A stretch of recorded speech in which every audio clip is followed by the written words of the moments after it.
माननीय अध्यक्ष महोदय, श्रीमान सैम कुरैशी जी, अंडर सेक्रेटरी जनरल श्रीमान गेट्टू जी, विशिष्ट प्रतिनिधिगण और मित्रों, सर्वप्रथम मैं संयुक्त राष्ट्र महासभा के 69वें सत्र के अध्यक्ष चुने जाने पर आपको हार्दिक शुभकामनाएं देता हूं। भारत के प्रधानमंत्री के रूप में मैं पहली बार आप सबको संबोधित करने का मेरे लिए अत्यंत सम्मान की बात है। मैं भारतवासियों की आशाओं व अपेक्षाओं से अभिभूत हूँ। उसी प्रकार मुझे इस बात का पूरा भान है कि विश्व को 1.25 बिलियन लोगों से क्या अपेक्षाएं हैं।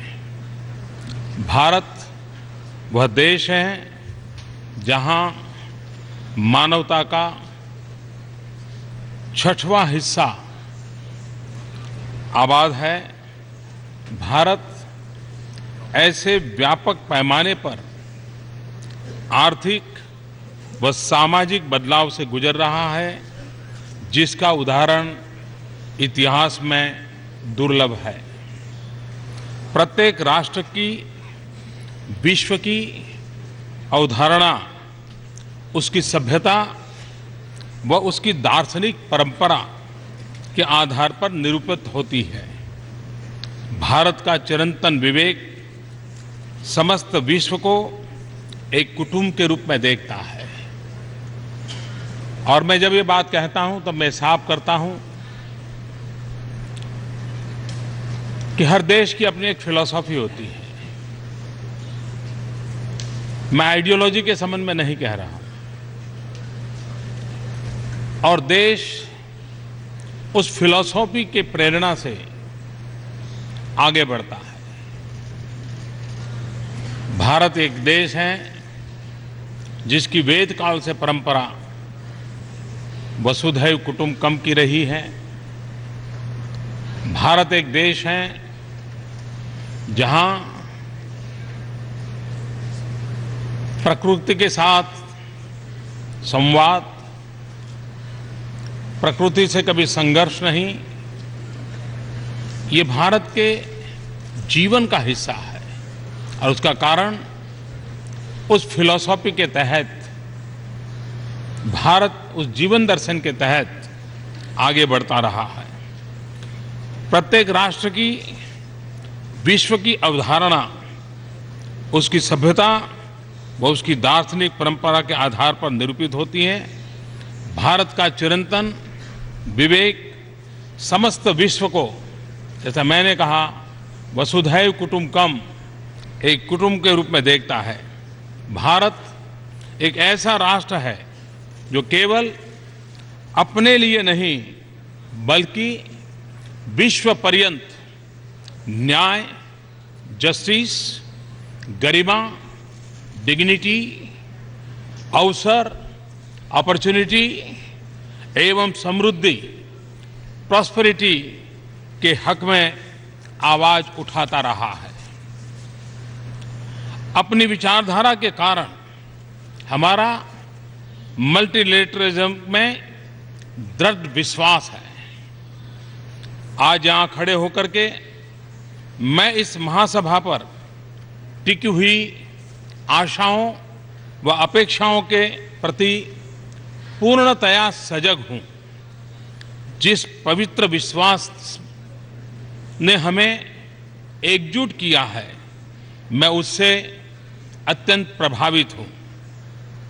बड़े महान सिद्धांतों और दृष्टिकोण के आधार पर हमने इस संस्था की स्थापना की थी।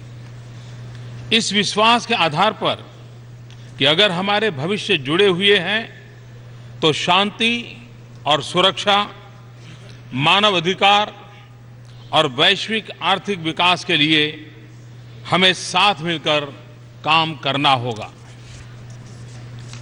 तब हम 51 देश थे। आज 193 स्वतंत्र देश के झंडे इस बिल्डिंग पर लहरा रहे हैं। हर नया देश इसी विश्वास और उम्मीद के आधार पर यहां प्रवेश करता है। हम पिछले 60 दशकों में बहुत कुछ हासिल कर सके हैं। कई लड़ाइयों को समाप्त किया है, शांति कायम रखी है, कई जगह आर्थिक विकास में मदद की है, गरीब बच्चों के भविष्य को बनाने में मदद दी है, भूखमरी हटाने में योगदान दिया है और इस धरती को बचाने के लिए भी हम सब साथ मिलकर के जुटे हुए हैं। 69 यूएन पीस कीपिंग मिशन में विश्व में ब्लू हेलमेट को शांति के रंग की एक पहचान दी है।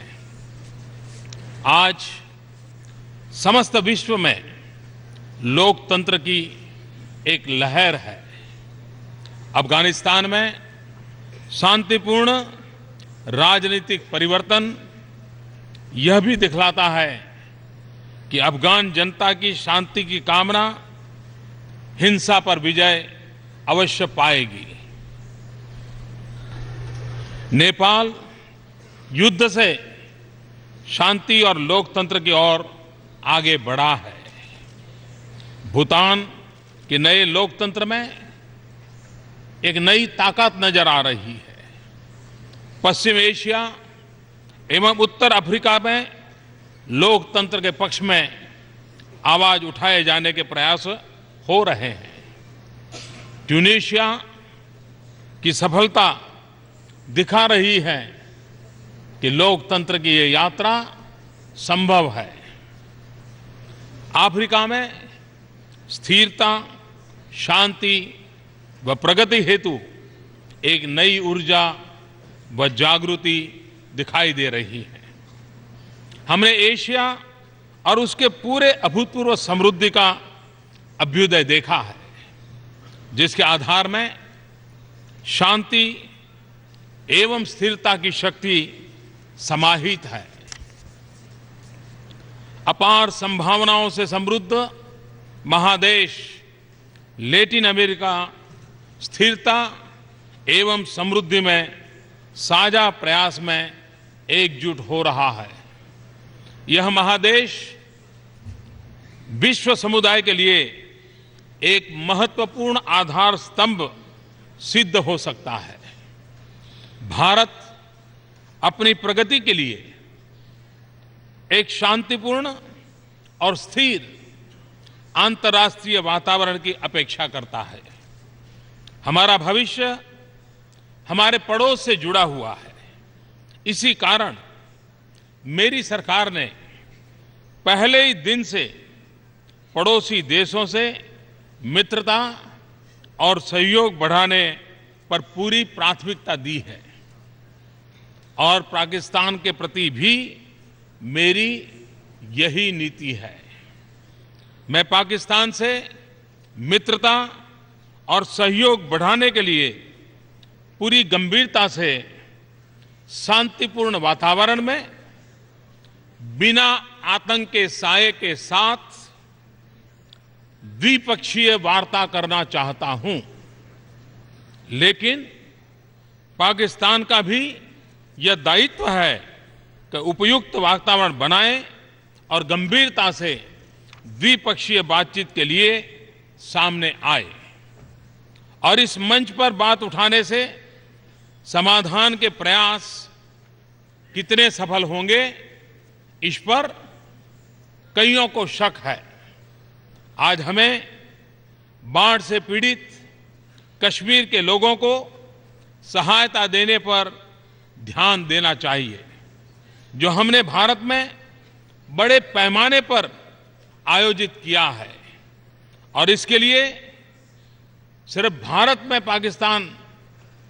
में कश्मीर उसी का ख्याल रखने पर हम रुके नहीं हैं। हमने पाकिस्तान को भी कहा क्योंकि उस क्षेत्र में भी बाढ़ का असर था। हमने उनको भी कहा कि हम जिस प्रकार से कश्मीर में बाढ़ पीड़ितों की सेवा कर रहे हैं, हम पाकिस्तान में भी उन बाढ़ पीड़ितों की सेवा करने के लिए हमने सामने से प्रस्ताव रखा था। हम विकासशील विश्व का हिस्सा हैं, लेकिन हम अपने सीमित संसाधनों को उन सभी के साथ साझा करने के इच्छुक हैं जिन्हें इनकी नितांत आवश्यकता है। दूसरी ओर आज विश्व बड़े स्तर के तनाव व उथल-पुथल की स्थितियों से गुजर रहा है।